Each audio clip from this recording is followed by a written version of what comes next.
اللہ تعالیٰ نے بہت سی قوموں کو ان کے گناہوں کے سبب عذاب دیا، لیکن قوم لوط ایک ایسی قوم تھی جو ایک ایسا گناہ کرتی تھی جب سے دنیا بنی ہے کسی قوم نے ایسا گناہ نہیں کیا۔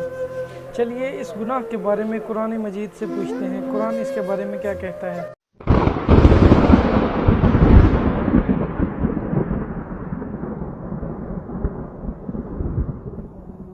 پھر جب ابراہیم سے خوف جاتا رہا اور ان کو خوشخبری بھی مل گئی تو قوم لوط کے بارے میں لگے ہم سے بحث کرنے۔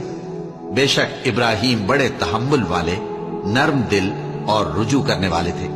اے ابراہیم، اس بات کو جانے دو، تمہارے پروردگار کا حکم آ پہنچا ہے اور ان لوگوں پر عذاب آنے والا ہے جو کبھی نہیں ٹلنے کا۔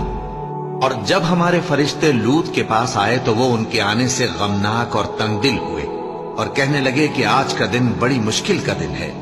اور لوط کی قوم کے لوگ ان کے پاس بے تحاشا دوڑتے ہوئے آئے اور یہ لوگ پہلے ہی سے انتہائی بےہودہ حرکتیں کیا کرتے تھے۔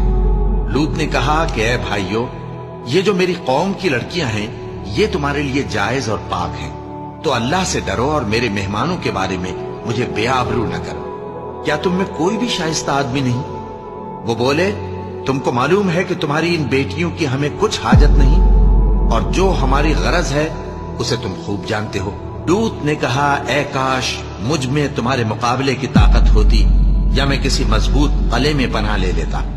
فرشتوں نے کہا، اے لوط، ہم تمہارے پروردگار کے فرشتے ہیں، یہ لوگ ہرگز تم تک نہیں پہنچ سکیں گے، تو کچھ رات رہے سے اپنے گھر والوں کو لے کر چل دو، اور تم میں سے کوئی شخص پیچھے مڑ کر نہ دیکھے، مگر تمہاری بیوی کے جو آفت ان پر پڑنے والی ہے وہی اس پر بھی پڑے گی۔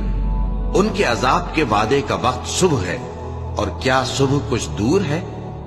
پھر جب ہمارا حکم آیا ہم نے اس بستی کو الٹ کر نیچے اوپر کر دیا اور ان پر پتھر کی تہ بتہ کنکریاں برسائیں جن پر تمہارے پروردگار کے ہاں سے نشان کیے ہوئے تھے، اور وہ بستی ان ظالموں سے کچھ دور نہیں۔